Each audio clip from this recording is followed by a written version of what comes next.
4.5 years ago, my husband was misdiagnosed with cancer, and this is that story. Picture this, 2012. Things are amazing. I had been dating Jake for about 6 months, and we were obsessed with each other, as young couples are. So we were moving in together, and it was really exciting. Jake's mom, after a 10-year battle with cancer, had just been given a clean bill of health. So we were all feeling pretty good. After maybe a week of living together, Jake woke up one morning and was like, my neck hurts. I was lying down and couldn't really see him. So I was like, you probably just slept on it funny. And he was like, no, it feels really weird. When I did look up, it looked like Jake had a literal baseball inside his neck. Obviously, we were both a little freaked out. I called my dad right away because he's a doctor. He's a gynecologist, but whatever. It's all the same. I told him Jake's symptoms and he said it sounds like it could be mono. So I was like, okay, maybe that's it. Jake wasn't in too much pain, so we decided to wait a day before seeing a doctor. The next day, his neck had only increased in size.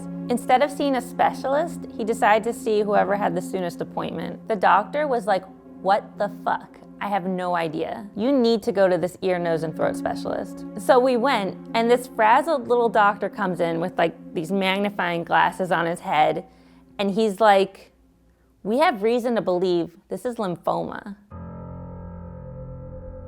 Now keep in mind, Jake's mom had literally just recovered from this same type of cancer a week ago. So I was just like, nope.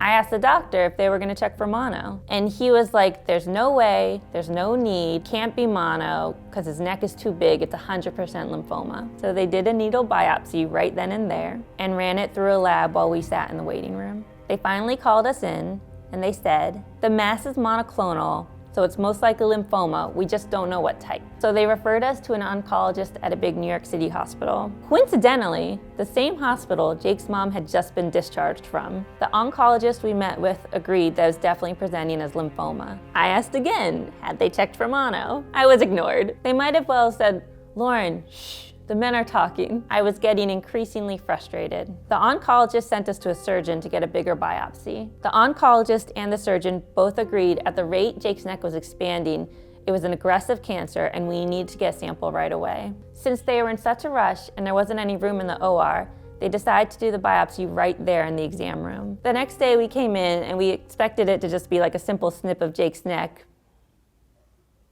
but it wasn't. So the surgeon opened Jake's neck while I sat there in the room for moral support. But as he tried to get some tissue, something went really wrong. It was harder to get tissue from the mass than expected, and Jake was starting to bleed a lot. For about 30 minutes, the nurse held Jake's neck open with these clamps while the doctor prodded around. He couldn't get anything, and at this point, we were very deep into Jake's neck.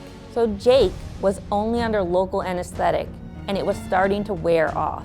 Now, Jake could feel everything. The bleeding started to get so out of hand, he needed to address that instead of getting any tissue. Meanwhile, I was holding Jake's hand, who was gripping it for dear life. At one point, the doctor even had me turning knobs on the cauterization machine because there weren't enough nurses. And Jake's legs were like twitching every time they poked him with the cauterizer. They finally closed Jake's neck, but they didn't get enough of a sample as they needed, so it was basically for nothing. We scheduled a biopsy for the next day, in an actual operating room. Luckily, this biopsy went smoothly. Jake got to sleep through this one, and shout out to Candy Crush for getting me through all the waiting. In the meantime, since this was such an aggressive cancer, we were scheduling Jake's first chemo appointment. Because of that, we had to freeze some of Jake's soldiers in case they got affected by the chemo. Now, we were very much in love, but at 6 months, we were deciding who his sample would go to if something were to happen to him. Obviously, we said me, but it was a pretty intense conversation to have so early on. I'll say this,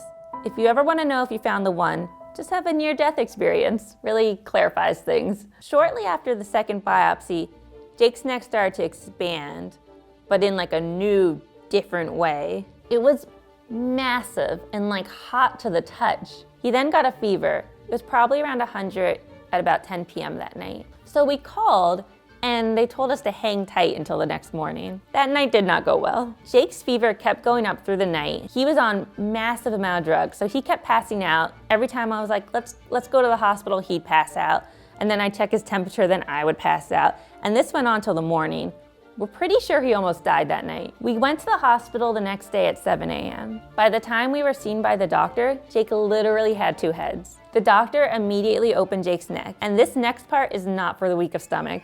Just an explosion of pus came out of Jake's neck. I've never seen anything like it. It was like liquid vanilla pudding.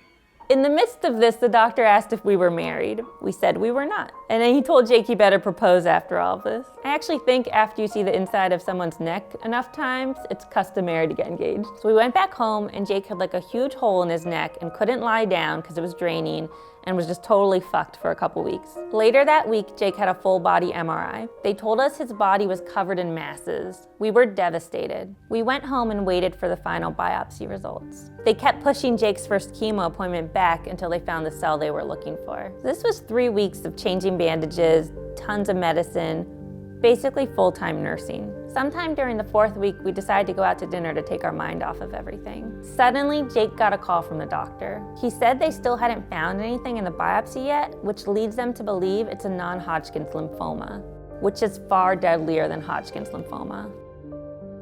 I cried into my enchiladas. Another week or so passed and they were running the biopsy through a second scan. Eventually, we were called in for a meeting with the oncologist with Jake's first chemo session looming over our heads. Then he explained to us they didn't find any cancer cells in the second scan, but they did find Epstein-Barr, AKA mono. It was a huge relief. We had a new lease on life, and Jake had a giant scar on his neck forever. Now I bet you're asking yourself, why didn't you sue? Being there in the moment, I had no doubt those doctors were trying to save Jake's life. They truly believed he was about to die. It may not have gone perfectly, but they're human and shit happens. No obstacle seems too big after you've been through something like that together. We were engaged shortly after. When you feel so close to losing someone you love, you just don't want to waste any time getting your life started.